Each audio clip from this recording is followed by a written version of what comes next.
Bienvenue à toi dans cette nouvelle vidéo Point Culture où je te partage quelques documentaires que j'ai vus dernièrement et j'essaye de te convaincre de les voir. Je te parle de documentaires, films, actualités, tout ce que j'ai vu en termes de culture et si j'ai lu un livre, je t'en parle. Donc on va commencer tout de suite avec les documentaires que je voudrais vraiment te conseiller si jamais tu cherches quelque chose à voir et que tu veux sortir des réseaux sociaux, du short format et tu voudrais expandre un peu, en tout cas expandre, ça c'est en anglais ça, et tu voudrais élargir ta curiosité et te documenter sur autre chose, c'est le coin pour toi. Alors dernièrement j'ai vu le documentaire de Arte Tous Accros, le piège des aliments ultra transformés et c'était vraiment très intéressant. C'est vrai que on a tendance à croire qu'on sait, qu'on comprend des choses. Mais je crois que notre mode de vie nous montre qu'on ne sait pas. Et c'est fascinant de voir tout le travail qui a été mis dans ces aliments-là que nous consommons au quotidien, qui font partie de notre quotidien aujourd'hui. Toute la méthodologie, toute la précision, toutes les recherches qui ont été faites afin que nous soyons addicts. Ce documentaire-là, il n'était pas le documentaire commun qui va nous dire que ah, c'est mauvais pour la santé, etc.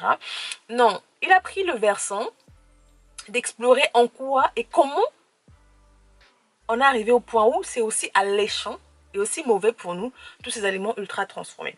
En fait, on sait qu'ils ne sont pas bons pour la santé, mais on ne sait pas à quel point. Et on ne sait pas quelle est la stratégie qui a été mise en place par les industriels, les groupes agroalimentaires, pour faire en sorte que nous devenons accros.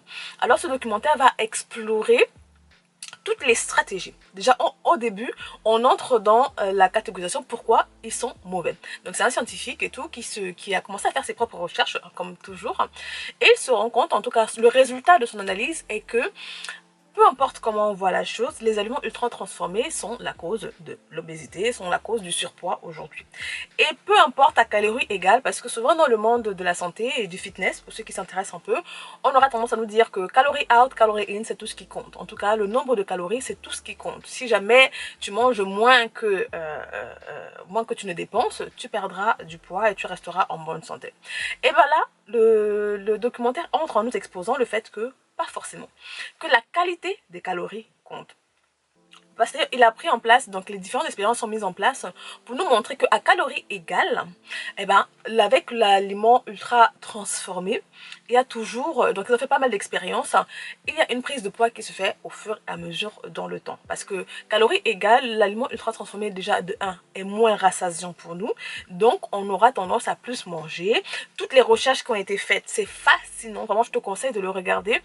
On te montre après au fur et à mesure dans le documentaire toutes les stratégies, le point de félicité, le fait que des analyses ont été faites sur le cerveau humain pour trouver la zone qui est activée, donc la zone, le circuit de récompense dopaminergique, j'espère que je l'ai bien dit, ainsi que tous les éléments, le croquant, l'odeur, le son, tout a été calculé, tout a été minutieusement travaillé afin que ce soit le plus attractif possible. Les couleurs, le colorant, tout ça.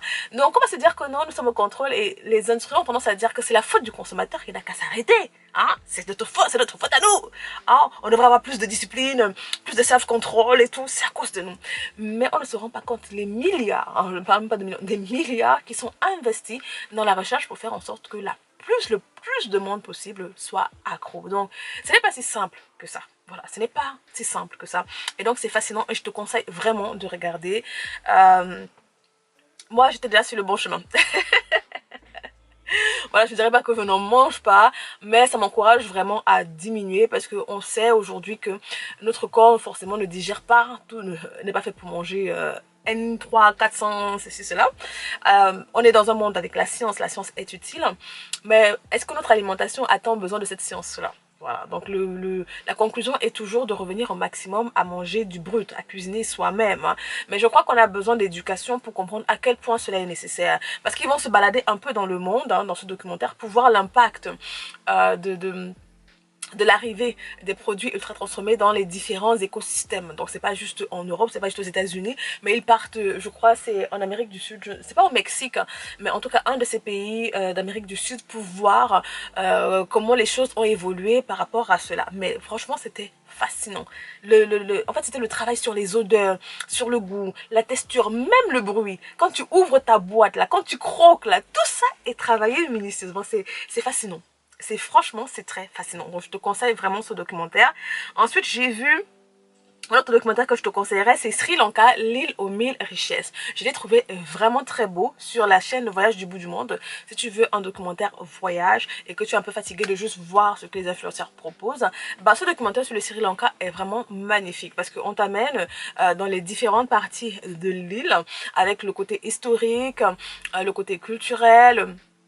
Donc on se balade hein, par rapport à toutes les constructions qui ont été faites, par rapport à toutes les invasions qui ont également été faites, le résultat sur l'architectural, sur le paysage de l'île, la culture, les personnes qui vivent là-bas, les Sri Lankais tout simplement. Et je trouve ça vraiment magnifique. Donc je te conseille vivement ce documentaire-là si tu veux un peu t'évader. Un autre documentaire que j'ai beaucoup aimé, c'est également les 1000 visages de l'Éthiopie. Toujours sur Voyage du bout du monde, là on part à l'Éthiopie. Donc on quitte l'Asie et puis on part directement en Afrique. Et j'ai été très instruite sur l'Éthiopie. C'est vrai que je savais que c'était un pays qui avait été, je crois, l'un des premiers à adhérer au christianisme sans l'invasion, sans le colonialisme ou sans l'esclavage. Mais j'ai trouvé ça très fascinant, la manière dont ils vivent aujourd'hui leur religion. C'est-à-dire que c'est encore, il y a encore beaucoup. Donc c'est les chrétiens orthodoxes. On s'est marqué orthodoxe. Donc c'est très différent un peu, par exemple, du christianisme évangélique. Donc c'était fascinant, c'était très intéressant de voir. On te balade un peu autour du pays, les différentes cultures, avec vraiment c'est un climat plutôt très chaud. Mais la vie et comment les peuples vivent dans les différents points. Donc c'était vraiment magnifique. Sur le même thème, Oman. Oh là, ce documentaire, je l'ai trouvé mais magnifique. Je trouve que c'est pas un pays qui est le plus parlé quand on va parler de tout ce qui est le Qatar et autres. Donc je suis tombée sur ce documentaire là et je l'ai trouvé magnifique. Oman, trésor caché du Moyen-Orient.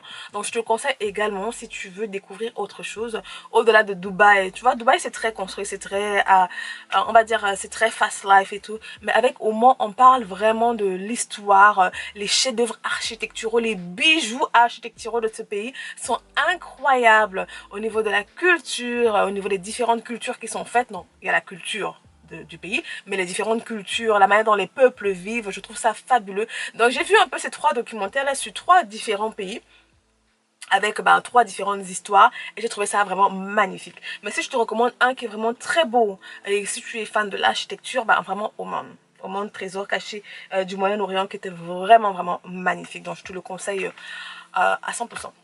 Voilà, 1000%, 100%, tout ce que tu veux. Je te le conseille. On passe maintenant au niveau des films. Si tu veux voir quelques films, je vais te partager des films historiques que j'ai vus. Il y a Veuve mais pas trop. Voilà, Veuve mais pas trop. Un film qui date de quelle date? Attends, laisse-moi te dire ça. C'est quelle date déjà? En gros, les prémices un peu, c'est une femme. Attends, je vais te lire le synopsis. Angela De Marco n'en peut plus de son mafieux de mari. Ainsi, lorsqu'il passe de vie à trépas après l'avoir trompé avec la maîtresse du parent Tony, elle n'a qu'une envie, partir mener une vie honnête à New York. Hélas, Tony, le parrain, en ferait bien sa maîtresse, ce qui arrange le FBI qui tente alors de la convaincre d'espionner le mafieux pour eux. Angela finit par accepter, mais elle jette son dévolu sur la nouvelle recrue chargée de la protéger.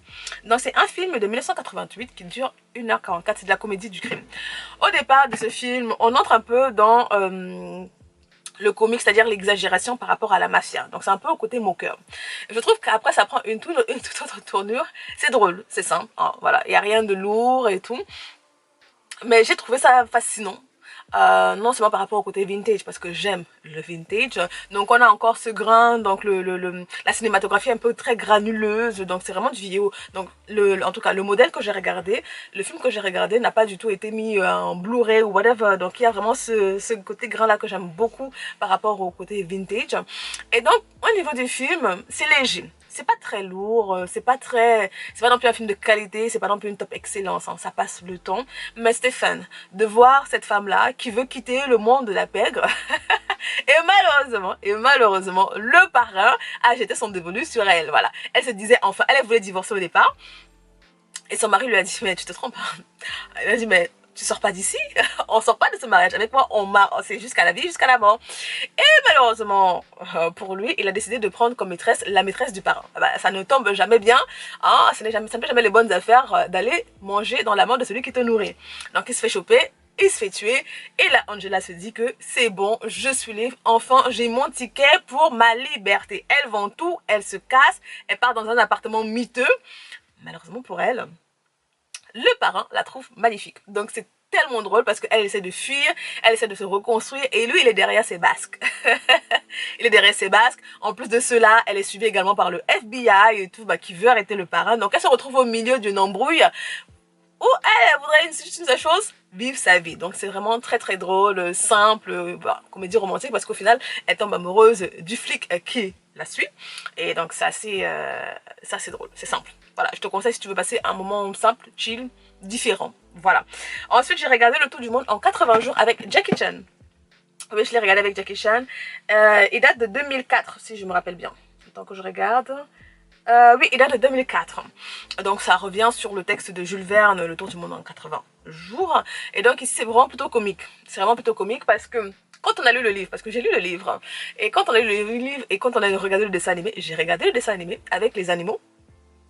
Et ben ça prend un autre ascendant parce que ici on est vraiment sur le côté exagéré, le côté comique bien évidemment avec Jackie Chan et puis il y a une histoire un peu parasitaire en tout cas à côté qui vient se mêler à l'histoire un peu pour combler et expliquer pourquoi ils se battent ainsi. Mais quand on compare par rapport au livre, Phileas Fogg, dans le livre c'est quelqu'un de très sérieux.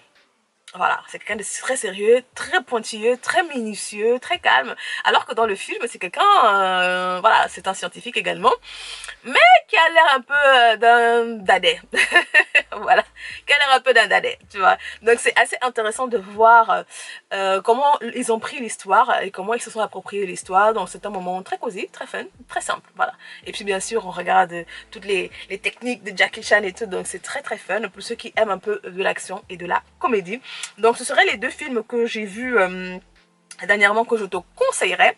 Et je peux ajouter un troisième film. Je peux ajouter un troisième film. Je peux ajouter un troisième film. Et là maintenant, c'est romantique. Hein. Romantique, mais vraiment avec un versant sur tout ce qui est rédemption. L'amour qui sauve, l'amour qui change. Voilà, l'amour qui restaure. Voilà, être aimé. Et j'ai tellement, tellement, tellement kiffé. Il s'agit de Sauver par amour. Que je te conseillerais. Je l'ai vu sur Amazon Prime. Et donc, en fait, c'est une reprise d'une histoire biblique. C'est la reprise en fait de l'histoire de Osée, que en gros dans la Bible on dit que Dieu a décidé, Dieu a envoyé son prophète, donc c'était Osée, c'était un prophète de Dieu, et Dieu lui a demandé d'aller épouser une prostituée. Et le but de cette représentation, de ce mariage, c'était de représenter la relation entre Dieu et le peuple d'Israël.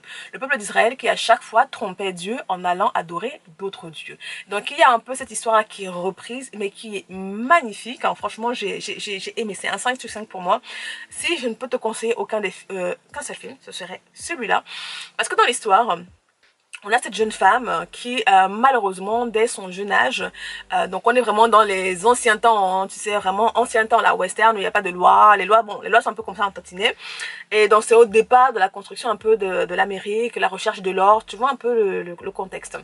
Et donc cette jeune femme-là, malheureusement, sa mère meurt, elle est très jeune et elle se fait vendre dans un lieu de prostitution, dans un bordel, dans un brothel. Et elle devient du coup une prostituée. Et elle devient en fait l'une des plus grandes prostituées du coin, l'une des plus belles, l'une qui est la plus désirée. Mais malheureusement cette jeune femme là, du coup elle est morte de l'intérieur parce qu'elle n'a pas choisi cette vie là. Mais dès très jeune en fait, bah, elle a été abusée et elle s'est retrouvée dans cette vie là. Arrive maintenant le protagoniste masculin qui vient et qui a demandé à Dieu je veux une épouse. Et quand il la voit, il reçoit, en tout cas, il a la conviction que c'est son épouse, donc il trouve ça très drôle, hein, le sens de l'humour de Dieu. Donc il décide de l'épouser, il essaie de la convaincre de l'épouser, bah, bien évidemment ça va la toucher parce qu'il est chrétien, il croit en Dieu, et au final, de fil en aiguille, il la ramène chez lui. Mais on se rend bien compte que, habituellement dans les films d'amour, on se dit immédiatement, ouais, elle est arrivée, et puis c'est bon, elle va l'aimer, et puis tout est rose. On voit bien que cette femme-là n'a pas encore guéri. Donc j'ai vraiment beaucoup aimé pendant-là, cette mise en avant du fait des blessures intérieures. Ça parce que quelqu'un te dit je t'aime tout de suite, que voilà, toutes tes blessures sont éteintes, sont éliminées, et puis voilà, c'est la land. Donc il y a vraiment un long processus de restauration de cette femme-là grâce à l'amour de son mari, malgré qu'elle ait rejeté plusieurs fois. Et donc ça représente vraiment l'amour entre l'homme et Dieu. Au départ, l'homme, le peuple d'Israël et Dieu, où Dieu aime le peuple d'Israël, mais le peuple d'Israël décide de toujours repartir à tous ses péchés, à toutes ses fautes. Et on peut dire un peu, c'est un peu l'histoire entre l'homme et également Dieu, où l'homme a décidé de rejeter Dieu pour choisir son mode de vie, repartir à ses anciennes habitudes. Donc il y a vraiment toute cette histoire, toute cette construction-là, de cette femme-là, en dehors de son mari aussi, parce qu'après elle va repartir. Donc il y a toute une histoire, j'ai trouvé ça très très beau. Malgré que ce soit sauvé par amour, il y a une construction personnelle. Elle-même, elle découvre sa propre relation avec Dieu. Elle commence à accepter que quelqu'un d'autre peut l'aimer. Donc ça prend vraiment un peu de temps, un peu de construction. Donc j'ai trouvé ça vraiment très très beau. Bien évidemment, comme on est dans le monde de la prostitution, il y a quand même des scènes qui sont un peu nude. Voilà, on ne voit pas tout, hein, mais qui sont quand même osées et qui sont quand même descriptives, hein, voilà, de l'acte sexuel et tout. Donc voilà, ça à prendre en considération. Mais on n'est pas dans Netflix. Voilà, on n'est pas dans Netflix, on n'est pas dans Hollywood. Pardon, on n'est pas là-bas. Mais voilà, c'est quand même une description, une mise en avant de l'acte, donc forcément. C'est un peu, il y a de la sensualité, tout ce genre de choses là, donc ça va dépendre des goûts de chacun.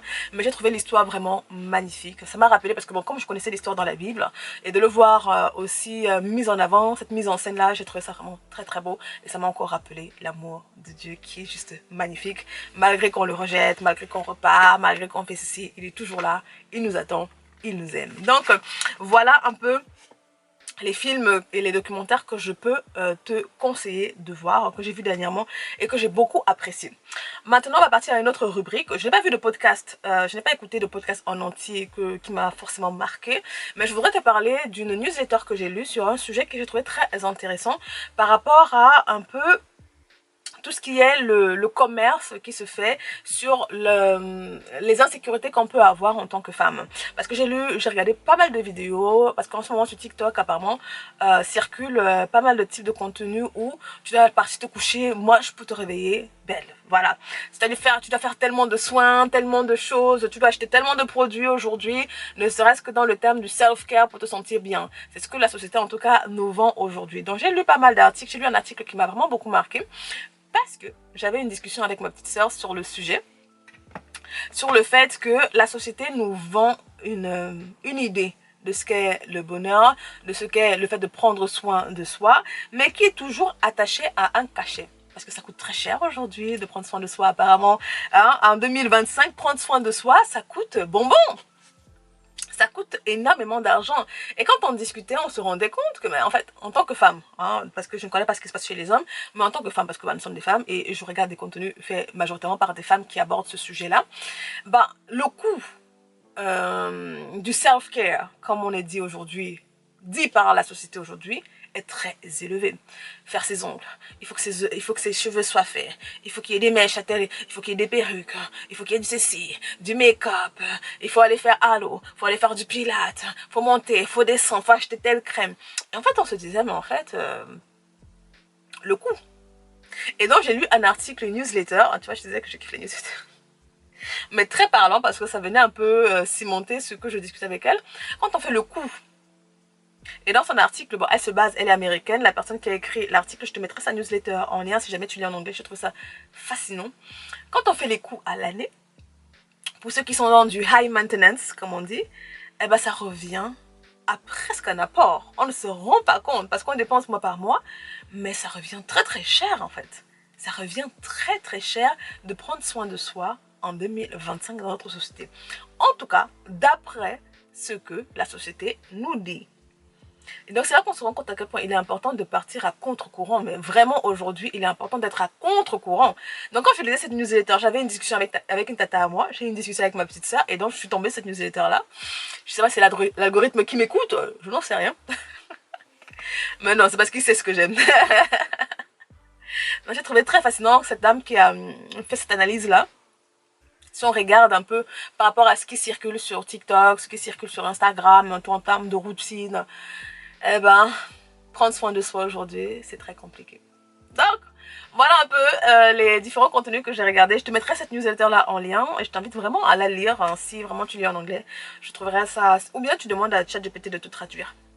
Voilà, mais franchement je trouve que ça doit être une lecture à faire si tu as une sister, si tu as une femme, si tu as une amie et tout, féminine, voilà, envoie-le ça, je pense que ça peut être d'utilité publique. De revoir et de s'asseoir un peu pour reconsidérer ce qu'on appelle self-care aujourd'hui et le coût pour le portefeuille et le stress et le temps et le coût en temps. Parce que dans son analyse, elle a fait coût en temps, coût en finance. Et au final, ce n'est jamais assez. Parce que la société nous dit toujours que ce n'est jamais assez. Donc, voilà un peu mon point culture pour cette semaine. Dis-moi ce que tu en penses. Mets en commentaire des documentaires ou des films que tu as vus récemment qui t'ont vraiment marqué, qui pourraient être intéressants comme recommandations, ou des articles ou des podcasts. Voilà, c'est toujours passionnant de partager les choses qui nous ont marqué. Sur ce, on se dit à la prochaine fois. Prends soin de toi.